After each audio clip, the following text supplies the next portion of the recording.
Yeah. What's going on, man? How you doing? I am better than I deserve. Figured, man. Yeah. Got to Yeah. steal from Dave. Yeah. Uncle Dave. Shout out to Uncle Dave. Yes, Dave sir. Ramsey. But today we talking about Omari MC and what we have going on over here because we want to help independent artists flourish.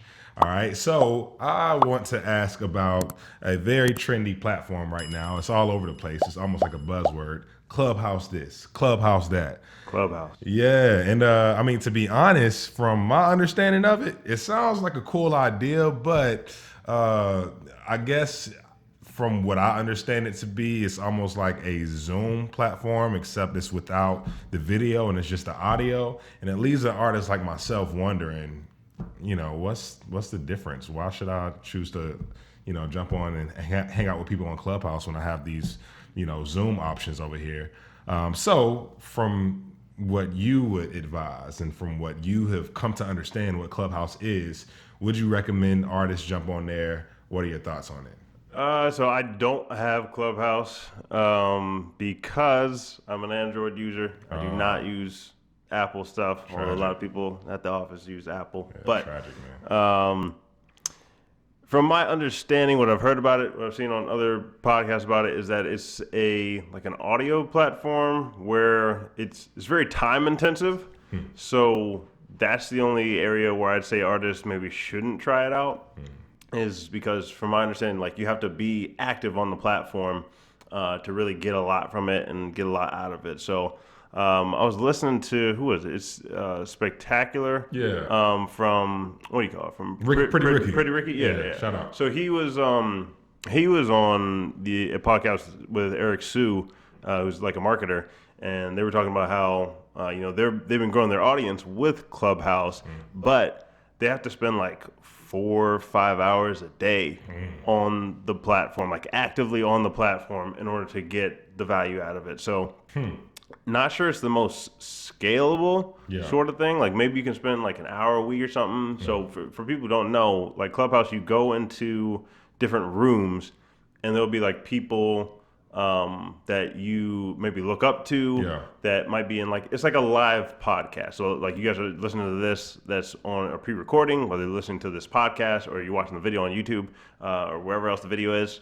This is like a pre-recording, right? We're not live right now, but the benefit of being live with somebody is that a lot of times when people pay for master classes or pay for courses or whatever, like those courses definitely have value, but if you can get somebody, like if you can ask more questions live to a person that might have some knowledge you don't have, then you can't really put a price tag on it, because one piece of information can take you like far down rabbit holes that can really further your music business. So I'm sticking with my consistency in that I say try things out. If you get an invite from somebody and you want to try it out, absolutely try it out. But it seems to be more of a platform that is good for building like your fan base and really building community, but it's very time intensive.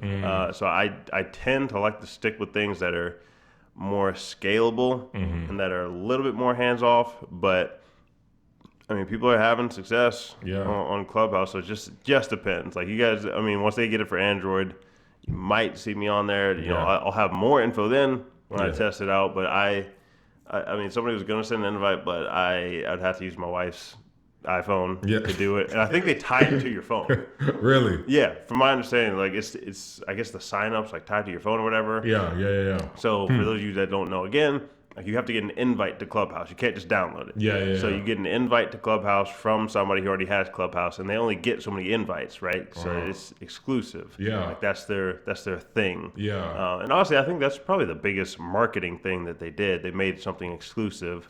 So that's an idea for even your merch. A lot of people do limited merch runs, like all that. Yeah, and I think there's other platforms that offer that type of exclusivity to a degree, such as the Superphone. Maybe a lot of artists have kind of opted in to share the number their number from their Superphone on their social media platforms, and I've seen that give way to one-on-one dialogue between the artists and fans, and so on and so forth. Even patron platforms and things like that.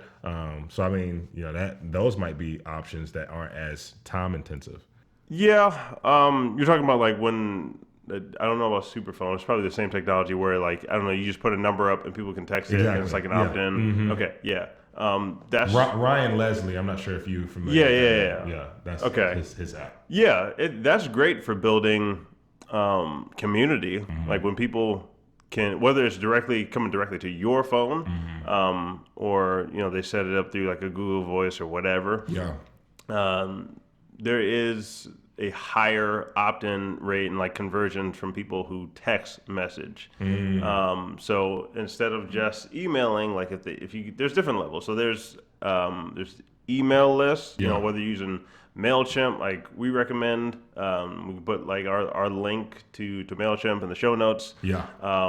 That's for sending out like automated emails. Whenever somebody comes to your website, primarily is what we keep trying to drill into you guys' heads. Come to your website, and then you have an offer for them to sign up to your email list. Okay. And then they get put through a bunch of different things you can put them through. You can put them through like an automation series where you pre-type like 3 to 5 emails, just trying to get people to know you.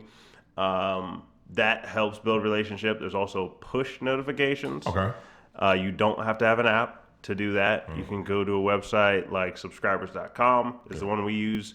And if you ever see the thing on the website that just says like allow notifications or one of those things, that's what that is. It's trying to get you to opt into push notifications. Yeah. Now, is it better if you have an app? Yeah, but there's still, that comes with cost. And if you just do it like straight on your website, it doesn't have to be an either or, but if you just do it on your website, use a little bit cheaper. Okay. Then you have the text message opt-ins. Okay. I'd probably, with those, it's like less frequent that you do them because you don't want to be. There's like a different privacy level with all of these. Like text, you don't really have an automation series, but you would get like good opt-ins from people who are like, let's say you have a sale coming up. Like we do usually maybe 1 or 2 big sales every year. The opt-ins from the text messages or push notifications would be higher than the email a lot of times, because like people, like if you can get a phone number out of somebody, that's usually like their most private thing. So they'll give up an email a little bit easier. Like we have tons of people on our email list, and then a smaller percentage of people will opt into it, like our push notifications, and then even a smaller percentage of people will call us or text us. Wow. Okay. So it just depends. Like use them all.